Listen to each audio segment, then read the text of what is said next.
a democratic page here. And I'm just anxious to answer questions at this point. Following on that, good evening, everybody. I'm Representative Oscar de Los Santos, and I'm not sure if we've all met before, but I am proud to be serving District 11 in the House of Representatives. I serve on the Elections Committee and on the Natural Resources, Energy, and Water Committee. By way of quick update on those committees, the Republicans have frankly gone out of control in the Elections Committee, passing or attempting to pass bills that are grounded in nothing but conspiracy theories and outright lies. So Democrats, including myself on that committee and in the broader House of Representatives and in the Senate, are fighting back against those bills. And thankfully, we have a governor on the 9th floor who is committed to vetoing legislation that curtails our voting rights. So that is the quick and dirty update on the Elections Committee. On the budget, there is, I sort of want to take a little bit of a step back. I'm not sure how much you all know about the budget, but just by way of introduction, the legislature every year passes a budget. That budget changes every year. The amount, it is roughly $16 billion or so. About $15 billion of that is accounted for. It is accounted for by sort of ongoing operational spending. Think of the kind of spending that just keeps government functioning. And what that leaves is approximately $1 to $1.5 billion every year for new priorities. And this is oftentimes what we call one-time money, or money that is available not on an ongoing basis, but sort of on a year-to-year basis. And that is, when we talk about budget negotiations, for context, that billion or so is what we're playing with when we talk about those negotiations. I'm going to drop a link in the chat from the Arizona Center for Economic Progress. They have a terrific Budget 101 presentation. And I say this lovingly, the nerds that know everything about the budget, and you can read more about the budget there. But when we talk about the budget, know that we're going to talk roughly about that $1 billion. And so how would you like that money to be allocated? And the only caveat I will also add is that, frankly, that is not enough money to fund all of our priorities. We cannot invest fully in our schools and in housing and in healthcare and in climate and in all of the other important priorities, simply because, in my view, we don't have enough money. And the reason for that is because year after year after year, the Republicans have cut taxes, slashed corporate taxes, and that has left us with less money to invest in our own communities. So I just want to go into the conversation acknowledging that, frankly, the very difficult reality that many of our priorities will not be funded. And that is why. And so we're going to have to make very tough choices, very difficult choices. Not everything that we want and that our communities need can be funded. And so it is a horrifying reality, but that is what Governor Ducey has left us with. And I think that Senator Miranda and I are doing our best to allocate that money in a way that best serves you. And so I think with that being said, I think we're just happy to answer questions. And I just want to add really quick, Representative De Los Santos, a great job in letting out the bad news, that's for sure. The reality here is, how are we going to work together? And we're going to be forced to work together. The second week of the legislative session, I did say on the floor to the Republicans, you're setting the precedence right now of how we're going to move forward. Because within 2 weeks of session, they did create a nominations committee. They turned in their budget like 2 weeks in the session. And then they created these democratic rules in the House first, where no bills were going to be able to be moved unless each Democrat had 16 votes of support first, but before it even gets heard on the floor. So they had already set the precedence of how this legislative session was going to move forward. And I warned them 2 weeks in, if this is the momentum that you want to build, can you imagine what our budget negotiations are going to be? And we're now at that point. And like I said, we're just as powerful as they are. They have the one vote in each chamber, but we have the Democratic governor. What they have been satisfied with is passing all their bills. Their bills have smoothly been going to committees, have had attention on every Republican bill, but at the end of the day, it stops right before it gets to the governor. And if it does get to her, as most of you know now, she has vetoed. She's gonna create a new record of vetoing. So the bad part about that is I talk to a lot of Republicans and they absolutely don't care. They want to see, they actually said they want to get their popcorn out and watch the show of our governor vetoing bills. Well, that doesn't help any of our communities. So we are at a standstill right now. We are prioritizing what we want in the budget, but it's yet to be seen how we're going to work together to get things done. Addressing the first question in the chat there and piggybacking off of what Senator Miranda has said, how much can you really do in terms of allocation? So right now, again, there's somewhere between $1 and $1.5 billion that we can allocate. The reason why we don't have a firm number yet is because every so often there's a committee of experts, of financial experts that meets and sort of reviews the numbers on an ongoing basis to determine, well, how much money will we have in the bank to actually allocate? That meeting may have happened earlier this week, maybe this week, but we don't have that number yet. It is coming. That is one of the big pieces of negotiations is, well, how much are Democrats going to get to allocate? Republicans, in their initial proposal that the senator talked about, said, well, we're going to allocate 100% of it, and Democrats are going to get 0. That was their opening sort of bid. The governor vetoed that bid. Other folks have said, well, listen, House and Senate Republicans, you can get 30%. House and Senate Democrats, you get 30%. The governor, you get 30%. I don't think Republicans are going to sign on to that.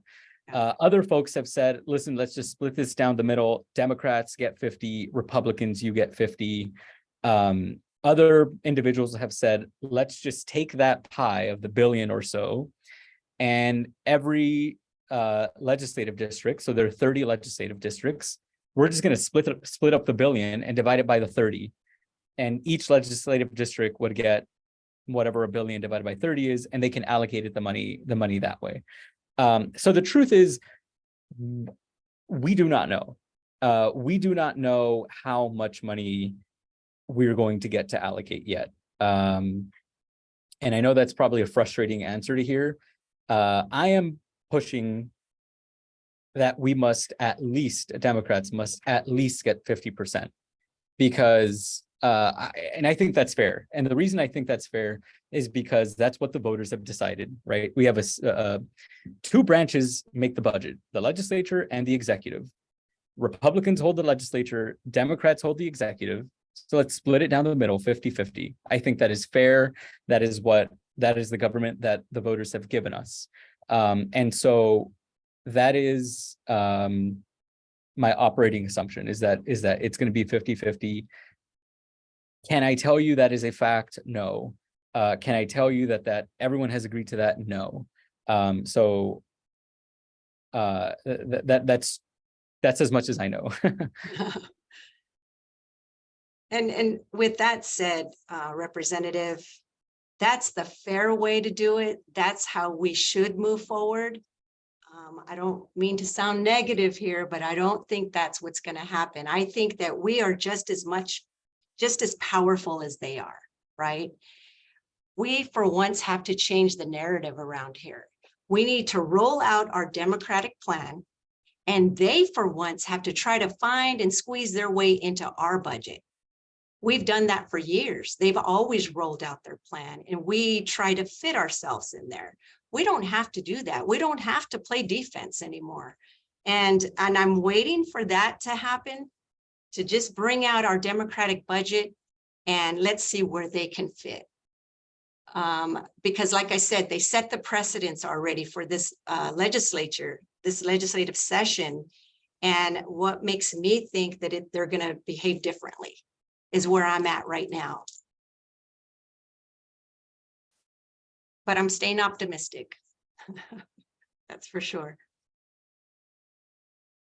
It looks like we have a second question in the chat. I can try to take this one. So what are your top 3 priorities? So for me, and I'm going to try to be as specific as possible here, because I think I owe it to my constituents, to the voters, and to the people to sort of be as transparent as I can. I'm operating under the assumption, again, that we're going to go half and half. So that would leave Democrats with about $600 million or so to allocate. In my view, the 3 things we need to be focusing on are education, housing, and healthcare. Those are the priorities I ran on, and so those are the priorities that I'm going to include in the budget. So with the 600 million, my process was sort of going through Governor Hobbs's budget plan and saying, what of this budget plan do I really like? And I think the first priority is going to have to be education, K-12 and university education, because I think when you go talk to people, and I did a little poll on my Instagram, which is by no means scientific, but I think it's actually pretty accurate, and comparable to what I heard at the doors. The people want our teachers to be paid more. People want our classrooms to be fully funded. People want children with disabilities to have the support services that they need to thrive. And so that is a huge priority for me. The second big thing is housing. We are in an unprecedented housing and homelessness crisis that is urgent, that is heartbreaking, and that we simply must do something about. The governor has called for $150 million to the Housing Trust Fund, which is a fund that can be used in a variety of ways to help alleviate the housing crisis by building more, whether that's building more sort of apartment complexes or homes or even shelters. 150 million needs to be invested into housing, in my view. I also have healthcare. I think one of the top priorities I have with healthcare that the governor has agreed with is expanding kids care. Kids care is the program that covers low-income children in Arizona, and for about $20 million, we can cover an additional 40,000 low-income children who currently do not have health insurance in the state of Arizona. We have a $16 billion budget, and with $20 million, which is frankly not a whole lot, we can cover 40,000 children. That is a remarkable number of lives changed, of families impacted. And the reason for that is, frankly, that children are pretty cheap to cover because they're generally speaking healthy. And so you get a lot of bang for your buck when you're investing in children's healthcare. So those are, I think, the top 3 priorities. We have a question of who manages kids care access. Yes, in the state of Arizona, my understanding is that kids care is basically administered rolled into the access program, which is our state Medicaid program. So those are my top priorities, and I'll kick it to Senator Miranda. Okay, so my top priority this session has been homelessness. I have asked for a big amount. When I first got here the first week, I had this seamless system, this vision of a seamless system. And after I broke it down, it came to $1 billion. That went away really quick. The Republicans thought that that was ridiculous. I invited them to walk with me in the zone, and they would quickly realize that that's probably not even enough money. Long story short, I was able to get my Senate bill 1585 out of the Senate, worked really hard, jumping through hoops, trying to tackle the new rules that they create overnight. At the end of the day, I ended up with 155 million that would cover, gosh, 145 million into non-lapsing homelessness shelter and services fund. And that would be available for a pilot program, whether it's leasing vacant buildings or hotels. That's in the bill. 25 million for work programs. There's 70 million for shelter beds, multidisciplinary outreach teams, because as you see the crisis on the street, how are we going to approach these people? So it is going to cost a lot of money to have certified people out there that can approach them. I mean, the homeless crisis, as you know, there's just so many issues within this crisis that we have to address. And a lot of people here at the legislature, they, first of all, they have no compassion. I've been told, you know, Catherine, they don't deserve compassion. They don't pay taxes. So that's the kind of senators that I'm trying to convince to vote for my bill. Or another statement is, oh, they just got to get up off of that floor and get to work.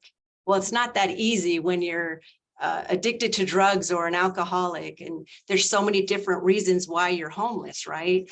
So that has been the whole session of my time, is addressing the homeless crisis. So I ended up at 155 million, and I'm asking for a homeless shelter fund. The new rule here is that we cannot ask for any ongoing funds. It has to be a one-time fund. So we're not even allowed to ask for ongoing funds, which I know homelessness would need ongoing funds. So creating a homeless shelter fund by itself, separate from the housing trust fund, is my priority. And of course, the educators' budget. I follow the AEA's priorities because it is our priorities. The realistic part of this is just recently in committee, the audit team did give a report, and the report was there was mismanagement of funds. So now it's going to be even more difficult to convince the Republicans that we need more education public funding. But as Democrats, we're going to stick to that priority on education. And I think the top two would be the teachers' salaries and full day kindergarten, full funding of kindergarten. The salaries, there was an interesting thing that happened. A Republican in the House has a bill to give the teachers raises of $10,000. And then at the same time, our Democrats and our AEA friends, we had a letter that we were distributing amongst ourselves that said that we support about $10,000 raised for teachers. And it just was too close to supporting the Republican bill that we didn't fully support. So it kind of, the perception was that we were supporting that bill. So we had to pull back on that letter of support. My easy solution to that would have been just change the letter and ask for $15,000 for teachers. And that would have separated what it looked like as far as supporting a Republican bill. But my priority is teacher salaries, full day kindergarten, and homelessness at this time. All right, so we got a couple of questions in the chat. We're going to go back to, I know we were talking about kids care and access. So one of the questions is, who manages kids care? Who manages access? Yeah, so Kids Care is managed by Access, which is the state Medicaid program. Access is currently being run by Carmen Heredia, who is Governor Hobbs's appointee. She is previously the chief executive officer of a major healthcare nonprofit that works with low-income communities and communities of color. So I thought the governor made a terrific pick. I don't believe, and the senator can correct me, but I don't believe she's been confirmed by the Senate quite yet. No, she hasn't. Got it. Yeah. And so another question, and this will go to Senator Miranda, I guess more of a clarification for, for the group to kind of understand. So when you mentioned the non-lapsing funds, is that just a specific Senate rule, or how does that work exactly? Yeah, it's a Republican rule. I mean, they get to create those rules overnight. In my budget ask for the homelessness, I want to create a non-lapsing homeless shelter services fund. And it's just going to come down to the votes of who's for a certain budget and who's not. And if my significant ask of homelessness is in one of these budgets that is presented, then that's a win. That's a win.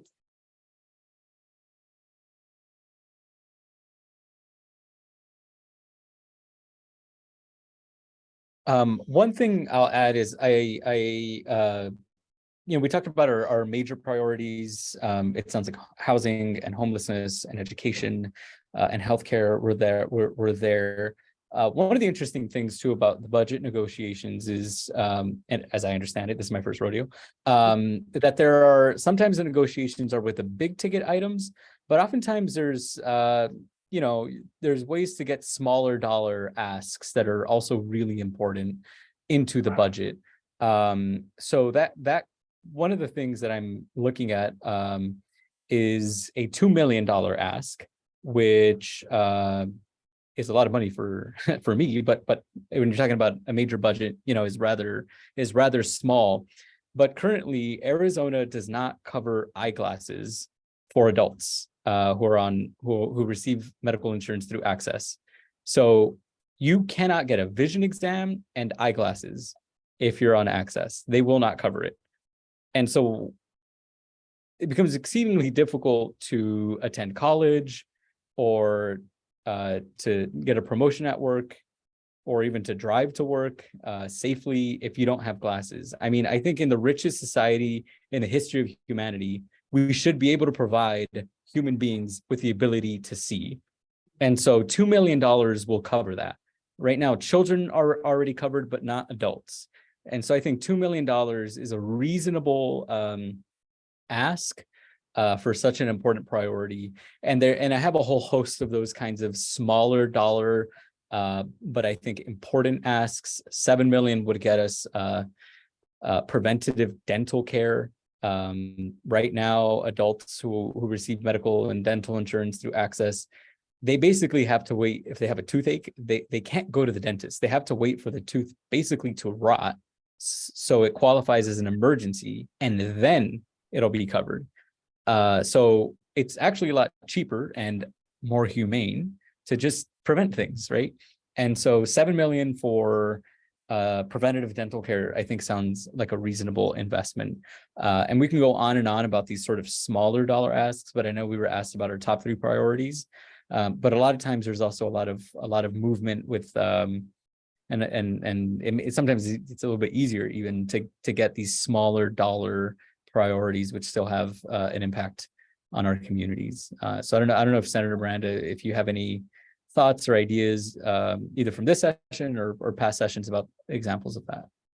Yeah, unfortunately, this session is a lot different than I've ever experienced. But I like what you said, the smaller asks. I just believe that we don't need to have small asks. We need to have big asks, and we can do that. We can do that. I'm just pretty adamant about having a Democratic caucus in both chambers to lead this budget. We're able to do it. And I'm still having conversations in both chambers, gaining more support, because we're so used to doing the same thing, Representative, and we don't need to. We have our governor. We only have one vote in each chamber. We know how to create those relationships to get the power that we have on this budget paper. I love your small asks. Those are huge accomplishments for sure, in a budget that can pass. So it is different, the dynamics here. But there's a lot of hope, you know, with what we get to ask and what we can get. We just have to stay adamant and keep up the momentum with that. So I got a couple of questions prior, so hopefully these are pretty straightforward things here. But I know just with our district, we have a lot of challenges with just our environment. I know just this area of Phoenix, you know, we have issues with pollutants, ozone, you know, and things of that nature.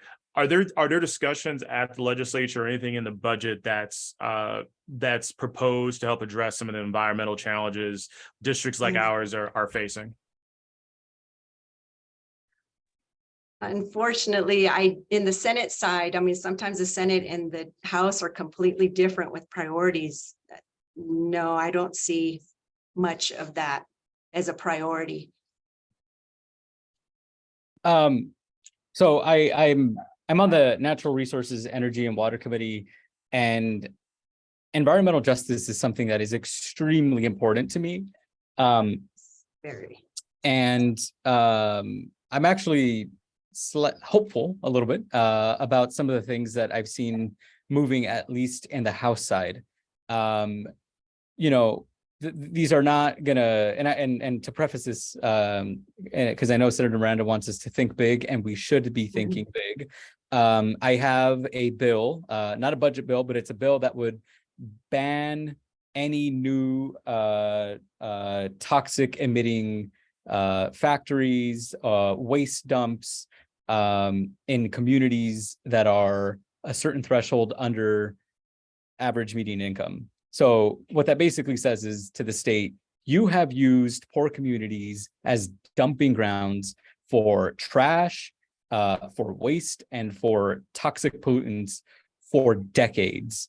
And as a result, our communities, which are overwhelmingly low income or communities of color, experience worse health outcomes, higher rates of asthma, higher rates of miscarriages, which have been linked to toxic pollutants. And one of the most depressing maps I've ever seen in my life was a map that showed that in some areas, in most areas of South Phoenix, as compared to Scottsdale, people will die 12 years younger. That is morally reprehensible, and that is a direct result of public policy and budgetary decisions. So my bill says no more to that.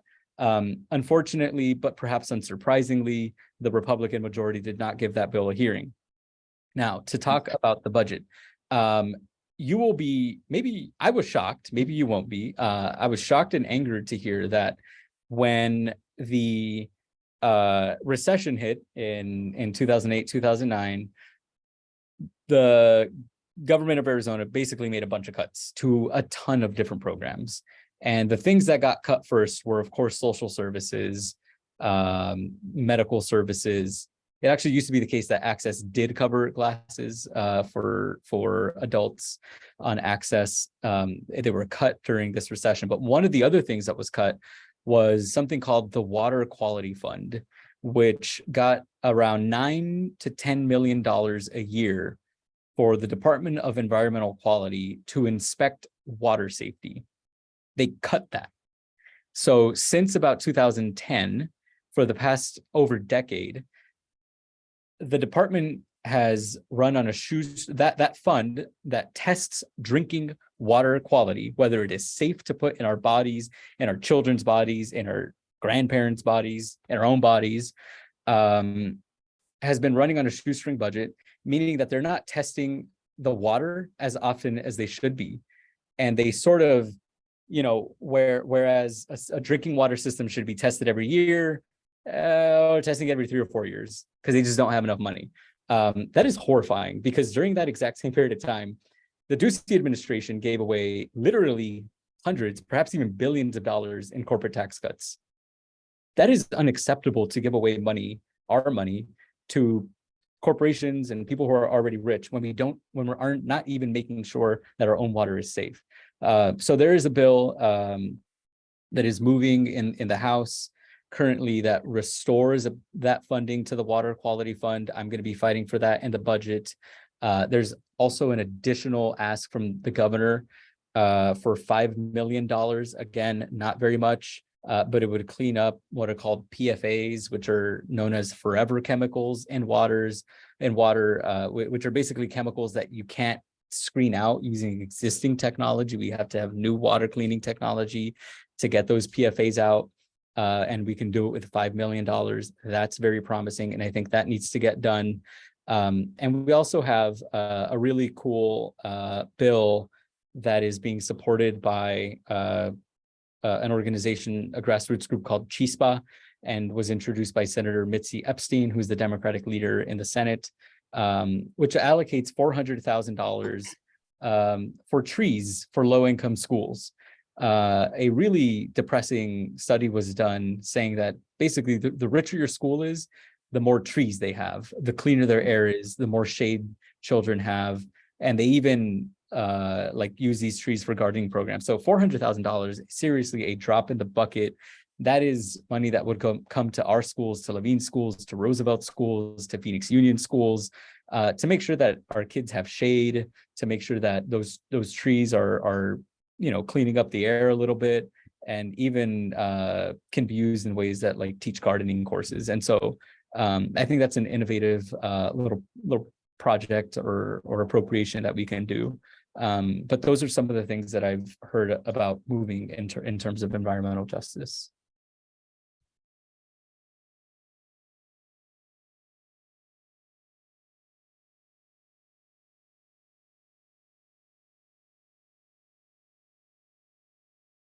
All right, folks. Like I said, if you have questions, we'd love to get your questions. Like I said, anything going on like that, either what clarification on or get an idea of what's happening at the state ledge. This is a great opportunity to get those questions answered by the folks who are working with that each day. Now, we did have one question. I know Representative De Los Santos, I know you said your bill didn't make it out of committee. Just for folks who maybe want to keep an eye out for it or just have an opportunity to maybe read it, what was that bill number? So I put it in the chat. There's actually two bills. The one I talked about is House Bill 2244. And then I also put forward a constitutional amendment, which is HCR 2013. And what that bill does is it would put in the Arizona Constitution a right for every Arizonan to have a clean and healthy environment. So those were the two bills.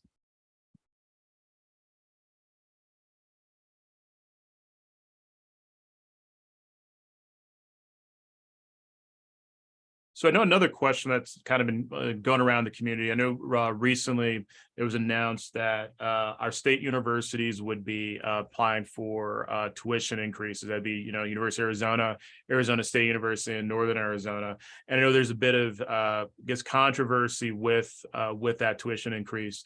Would you, Senator Miranda, Representative De Los Santos, do you have any thoughts or any about that particular issue, or has that something that's come across your guys' desk as something to consider or that's being discussed?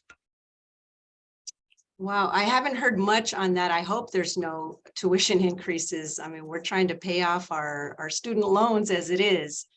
And and if it is a robust conversation that's coming, I already know Michael Crow's stance on that. He tries to throw in the Latino community that needs the money that he's giving them. Therefore, we cannot raise tuition. So if this conversation does get some speed on it, that's what you're going to constantly hear.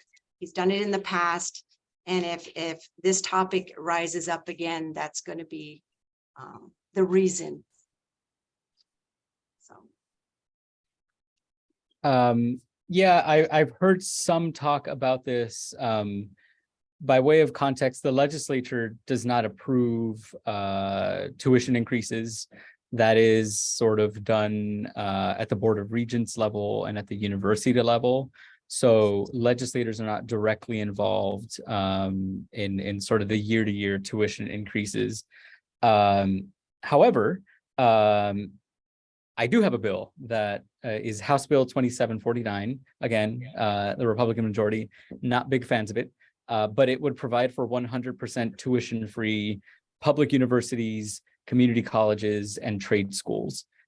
This is an issue that I think is near and dear to many people's hearts. We are moving, from a K-12 society where you sort of graduate 12th grade and you go on to an economy that really oftentimes requires some sort of higher education, whether that's a trade school or a plumbing apprenticeship or a university degree. And so we should be setting up our future, our students for success. And just like K-12 schools are free, we should be thinking about P20. So P being pre-K all the way through college graduation. That is the system and model we should be following. It is absolutely doable. The state of New Mexico, our neighbors, which by the way is a poorer state than we are, not growing as quickly as we are, does not have the kind of economic investments that Arizona does. They already have free community colleges, and they're on their way to instituting free public universities. So anyone who tells you that this is impossible just needs to look to our neighboring state of New Mexico. That being said, this is not a bill that is currently moving, unfortunately, in the legislature, but that is my 2 cents on college tuition.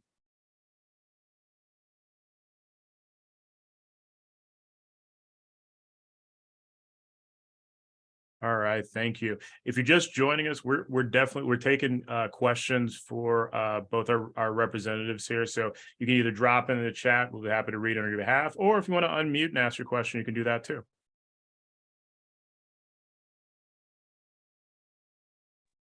I have a question.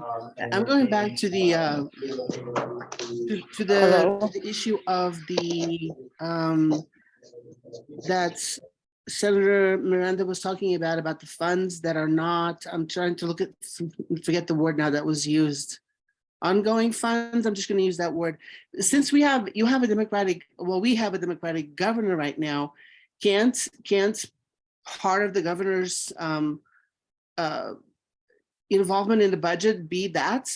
Or is there a problem with the fact that you never know how much money is available for your particular project? And this is maybe one of the reasons why you can't make it ongoing.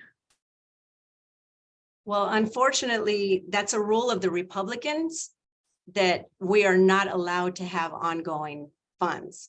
And unfortunately, it's because they are the majority. So our hands are tied.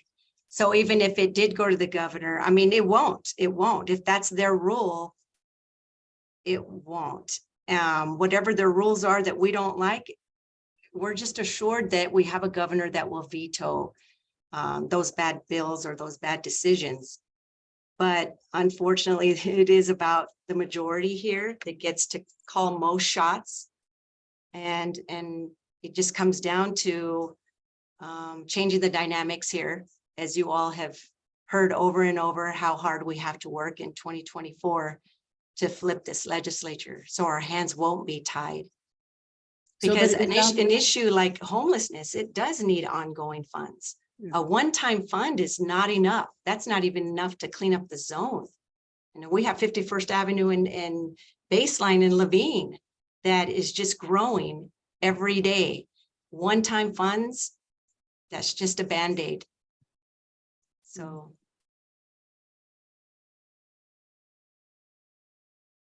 And I'm sorry to interrupt you. Oh, sorry. Go ahead.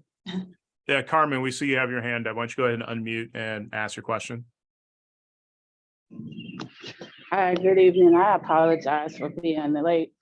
I had a few questions because I'm concerned about Levine because Levine is one of my favorite areas, even though I don't stay there. But one of my questions is what can be done about any of these situations that's being spoken on this evening? Because I'm saying, like, which the last person was saying about the homeless thing, because, you know, city council, they did the last thing with the periwinkle situation, and they didn't want any more comments or anything about that, let alone they didn't want to do any overlays and everything, because it got voted out. I think it was 5-4 or 6-3 or something to that nature. But in any case, so I'm just trying to figure out, you know, where do lines drawn? Because I understand this is a Republican state, but I mean, these Republicans here are something else. So I mean, what can be done? I mean, it's ridiculous, and city council is following suit on this. So it's like, where does there be any kind of how do you say it, like fairness or middle ground, if you will? Well, you talked about two big issues, the homeless issue and the periwinkle mobile home park issue. That was horrible. Evidently, they have been working on this for 7 years. I did go and meet with the GCU president, and I did my best to ask to extend the time for the families, because I am about homelessness. That piece is homeless prevention. If we could have just solved that piece, then we could have confidence that we know how to prevent homelessness, and they couldn't even do that. It's unfortunate that these people, their contract ended. It was what, last week, Representative? Am I correct on that? So it adds to homelessness. It adds to family struggles. On the big picture of homelessness within the city, there is 2 injunctions against the city of Phoenix, and both injunctions conflict with each other. One of them from the 9th Circuit says you cannot move these people unless you have sanitary shelter for them. So the reasons for the city not moving them, they're trying to comply with that injunction because they don't have space for them. So therefore, they're not going to move them. The recent injunction that was just filed says move them. They're a public nuisance. So both injunctions are in conflict. And speaking with our mayor, having meetings with her homeless team, they kind of don't know what to do. So any bill at the state level that has allocations, which right now mine is the only one that's alive, and it's barely breathing, you guys. It's just a matter of getting it into appropriations in the House. But unfortunately, we have a chairperson, Livingston, that is playing politics. This bill can fix the zone. It can be that mediator between the 2 injunctions, but unfortunately, politics is playing. So to answer your final question is, what can we do? Right now, I kind of have given up on my bill because I understand the games that they're playing over there. And my question to myself was, what can I do in the meantime? What I'm doing in the meantime right now is I am visiting the zone. I was there this morning, all last week. I found an agency that is working with me, and we are actually helping like 5 people a day, putting them in a white van, you know, with their approval. They have to want to come.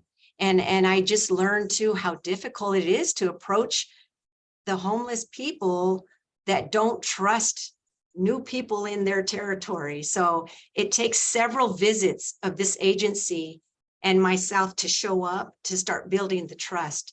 So it's a really difficult situation to even get them help because the trust has to be built. And there's a lot of mental issues going on, and that's a whole different problem by itself. In my bill, there is funds for mental illness. There's people that are being evicted. There's people that are 1 paycheck away. We haven't even talked about our foster system. Those kids that are released at a young age, they're out there. I have seen them all. And it's such a huge monster. And here we are 2 blocks away at the Capitol. And these homeless people are just about at our doorstep here at the Capitol. And homelessness is not a priority here. I literally have asked over and over, what's your priority? What's your priority? I have not heard one person say homelessness is their priority. What they do tell me is housing is, which that's a piece of the solution. But when you have an addict or an alcoholic, they need treatment. So a lot of things need to be added to this housing concept for our homeless people that are addicted, that are mentally ill. I think as a state and a city, if we work together, the housing crisis for the evicted person, for the seniors 65 and over that need rental assistance, that can happen right now with an emergency clause. But I'm just watching too much politics being played off the lives, off the backs of these people's lives. And it does get heavy on us that care. And I commend our representative. He's working hard in the House right now. We just have to figure out a dynamic to get them to have like minds like us. And right now it's a little tough.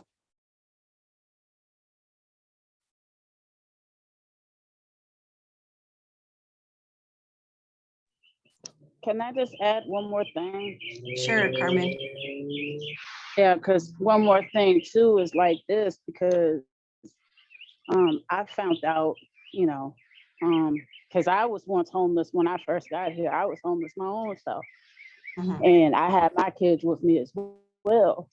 And what I'm finding is a lot of services like shelters, and especially if you got boys over a certain age, a lot of them will not let you in because it separates them due to the age and all of that.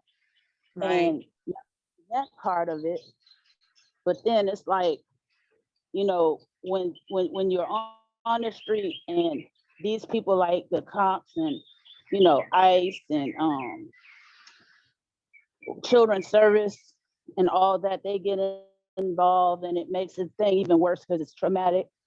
And then not only that, but the parents or the caretakers, they're in jail and labeled. And, you know, I understand when you said alcoholics or addicts, but not everybody out on the street are alcoholics and addicts. Right. There are families out there that just, because they don't have nowhere to go, they are out there. As well Exactly. as you got some people that choose to be out there, because think about it, you don't want all this demand because, like it said, this is a right to work state. I see it also as a right to rent state. So they will find anything. And I know because I'm dealing with the Section 8 piece and how they got this $2,000 incentive just so they're accepting the money and accepting the people. But then when they move in, they change up, they find whatever provision on the lease is just so they can be evicted again. So it's like with that issue, all that I just said, along with like I was talking about that periwinkle situation, it's like, you know, where does it even end? Mhm. You know, because like I said, not everybody deserves to be labeled as well as treated messed up. And I mean, when I saw that situation, I'm just like, okay, so what's gonna happen now, knowing the current situation on how they label people and do what they do to people, making more trauma and stuff like that. It is such a mess. And, you know, I suggested on several meetings to council that, you know, just something to the effect of buying all of these corporate properties back and just leave them at subsidized housing value. That would really solve a lot of this stuff Mhm. as well, in my opinion. As well as to just say, hey, listen, you know, if these people want to be on the street, they have every right to be on the street if they choose to, but just don't criminalize them because they don't want to deal with all these stipulations on the lease. I mean, I don't want to take up too much of your time for what I'm saying. No, you're But speaking the I'm truth, because that's the saying what can be reality. done, you know? Thank you. Right. Yeah, that's the reality out there. And I'll close this topic with this is what I'm left to do, because I have experienced all the roadblocks of politics here in this legislature, of how much are we really going to get done? How much political will do we have to take care of this problem? And there's not much.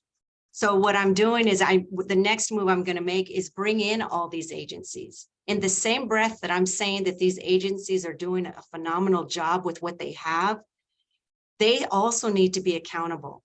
So I'm planning to bring in as many agencies that I can possibly bring into this legislature, and then try to find the commonalities, because one agency may have 100 beds available with services, and then they could couple with another agency that maybe has 50. That's 150 beds.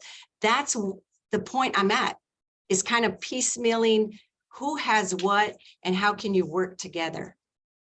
So that you'll probably hear more about that in another week, because I'm getting a list together and I am working with the city on creating that list, and I'll invite as many elected officials and community as I can, because if this legislature doesn't do what we're capable of doing, then we just got to find other in the meantime solutions. So that's where I'm at right now, is just bring in the agencies that have been working on this subject for years, but a lot of them have not connected with other agencies.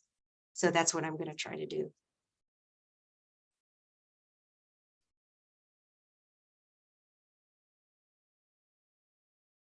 All right, so we're getting close to time for this evening, so we want to give you guys an opportunity to ask any other questions that you have for our guests tonight.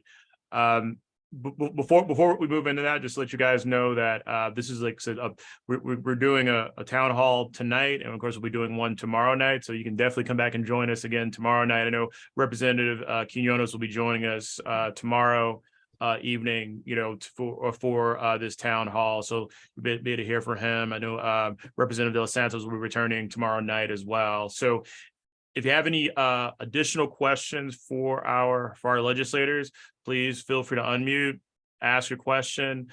Also, Representative, Senator, if you could maybe drop your email in the chat. That way, if folks have, you know, they think of something, you know, after we sign off for the night, they can reach out and ask you that question.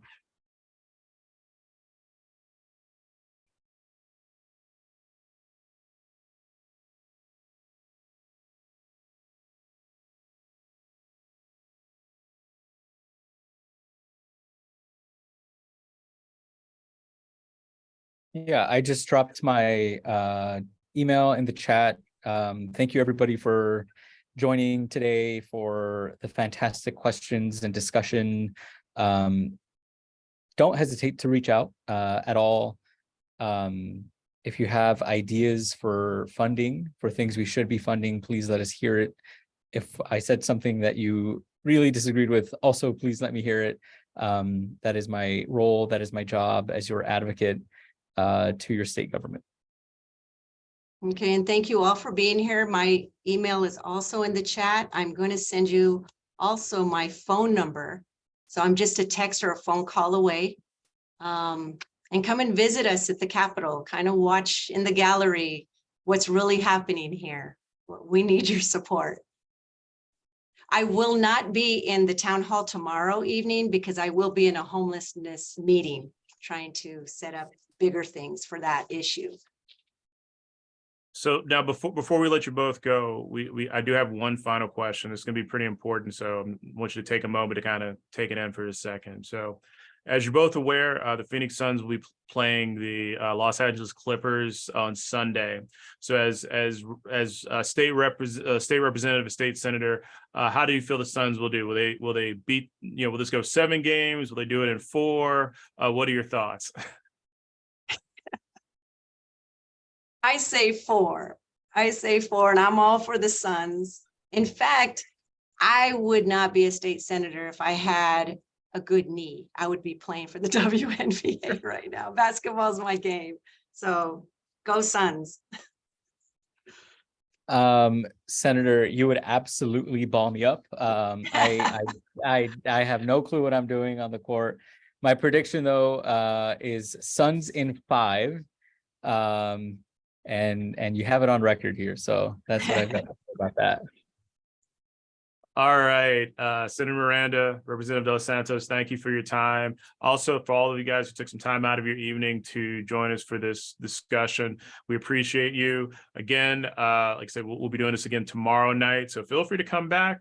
Also, LD11, we do lots of community events. We have our in-person meeting happen on Wednesday. We're going to be having at the end of the month, we're going to have our social hour. We get together, hang out, get to break bread and talk about all the things going on in our community. Since you guys received the info for this particular meeting, we'll definitely make sure you're in the loop for those other events as well. So again, thank you for joining us tonight, and you guys have a good evening, and we look forward to seeing you at our next gathering. Thank you, Patrick. Thank you, so people. Good night. Bye.